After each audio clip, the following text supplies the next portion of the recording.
Our quest for survival continues in the great Zomboy colony. Like every great civilization, we endure. And we get underpaid interns with severe mental disorders to edit our videos for us.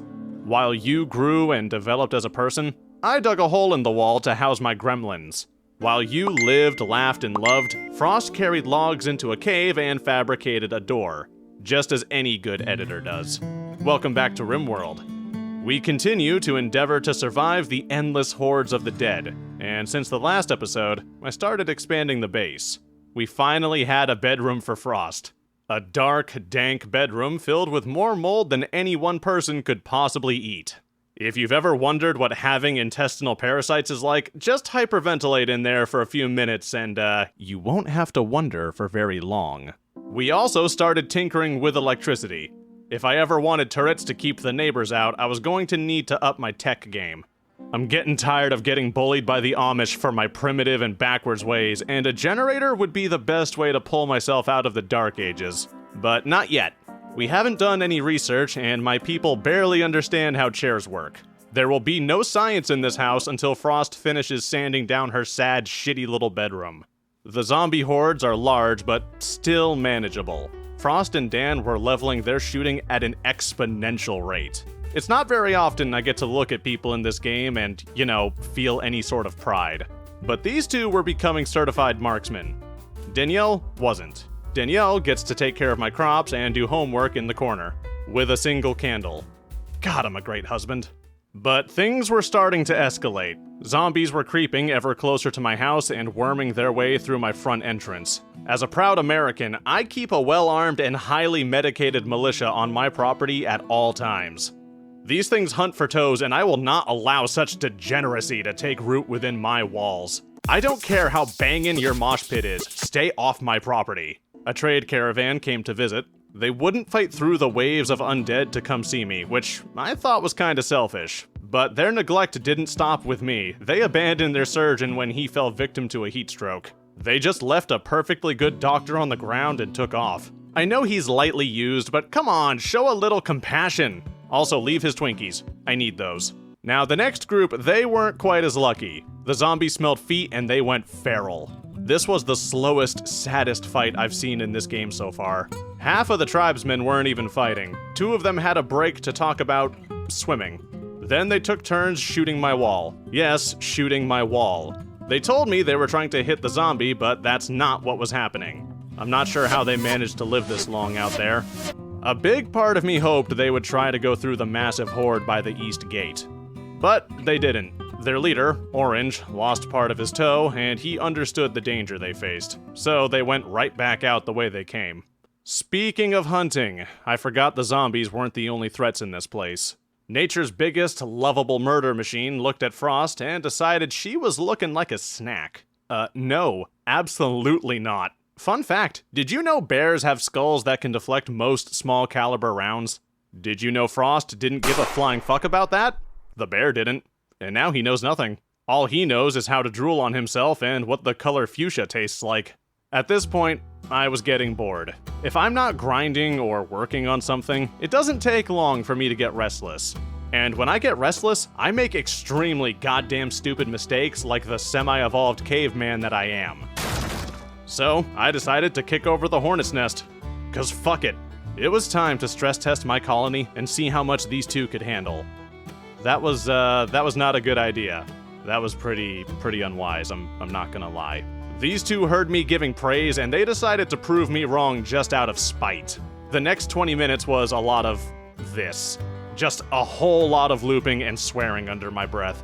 It's like Dead by Daylight, if the developers gave a shit. And don't get me wrong, these two did about as well as you could expect from them. I just wish that expectation wasn't so depressingly sad. After all of whatever that was, I realized I needed to beef up my defenses. My walls were made of hopes, dreams, and a solid inch of toothpicks that I'd hot glued together.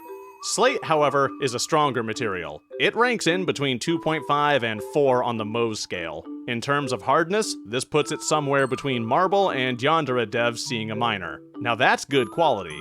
Around this time, I was starting to realize I desperately needed more colonists. And as luck would have it, Cassandra sent me a volunteer. Leopard from the League of Dorna had arrived at my doorstep. He was a chef, a gardener, and an all-around intellectual. He hated pants, but honestly, who the fuck doesn't? Frost, detain this man and prepare him for the recruitment Why did I expect anything else? Dan was just as embarrassed as I was. Look at him, coping and seething down there.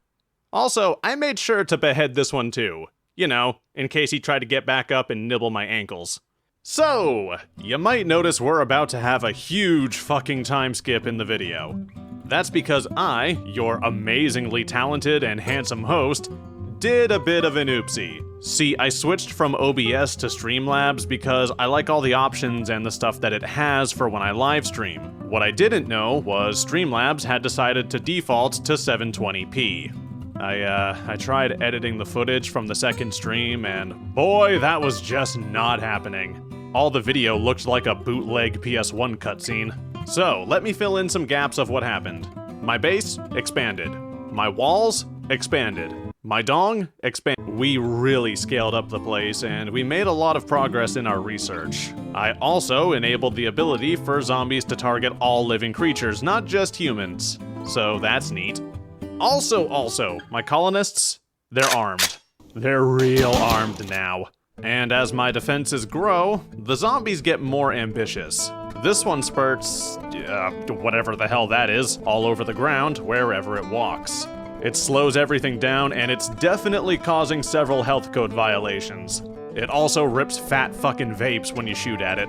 With advanced warfare tactics like these, my 2 gunners aren't enough. We needed more recruits, namely ones Frost wouldn't murder in one hit, and Silva was brave enough to volunteer. The catch was she was being chased by some stick people, but I could not give less of a shit. She did, however, choose the absolute worst fucking spot to spawn in, especially when the raiders spawned half a second behind her. Luckily, they were pretty distracted by my guests. Silva very calmly walked her ass home, while her pursuers took part in the local food chain. Oh, guess they're getting serious. There's one down. There's another. Are they gonna make it to my gate? Nope, no they are not. Was a good try though. The spirit was there, we gotta give them points for that. To celebrate their efforts, I decided to give Silva a bigger bedroom. This is the ideal bedroom to start a new life in. It's called Feng Shui, look it up. It's what all the insufferable people in San Fran are raving about. You know, in between their methed out rage fits. Now, being the newest member of our group, it tracks that Silva would be a bit of a rookie. This was made especially clear when she spent 20 minutes missing the same zombie walking in a small area. Your commitment's admirable, Silva, but Jesus Christ, you do nothing but bring shame upon your household. Once he got a bit closer, Silva was able to tag him a few times. It didn't do much, but I like to think it boosted her spirits. The damage was minimal, but it was enough to make this trio into a proper unit. This was finally the zombie killing squad that I needed. This was what I needed. Look how consistent they are. And because they're such a small group, they still move around hordes without getting grabbed. If I could get Silva a better gun and just a few more levels in shooting, these guys could take any wave. The zombies respawning while I kill them is less than helpful, but hey, we take the good with the bad. The zombies are free experience, and they're a great deterrent for raiders. I don't know if more than one enemy has actually made it to my door yet. Guests and visitors, though, they make it to my door all the time. It's the getting back out that seems to be the struggle. I won't lie, I don't feel good whenever I see a horde spawn when the traders try to leave. A handful of tribesmen versus 100 zombies, and the archers shoot like they stare into the sun recreationally. Once they got to the choke point I'd made, it was an absolute slaughter. Mongoose got the fuck out while everyone stayed behind to fight. I don't even blame them. These things were ruthless. They even took out the alpaca, who dropped an absolute pile of silver. I feel a little less bad, not gonna lie. I do feel sorry for Lester though. They ate his eye, his jaw, and his utility slot? I don't know what that is. I'm gonna assume that means he's a eunuch now. I decided to send out some help.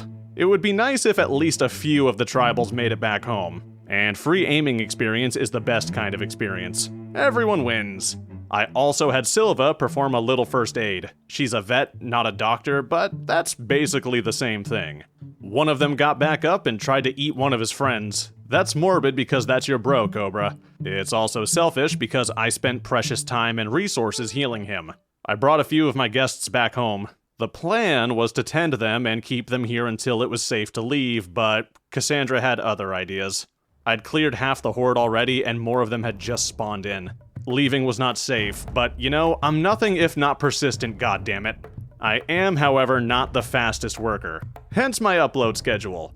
I was still clear-cutting the hordes when Rave got up and decided to stroll out the front door, and he chose to leave when a lightning zombie was beating the shit out of Frost. Electric zombies can't be shot, they can only be meleeed. They don't bite, but they'll still pound the hell out of you. It makes it hard to deal with hordes if they're tying up your colonists.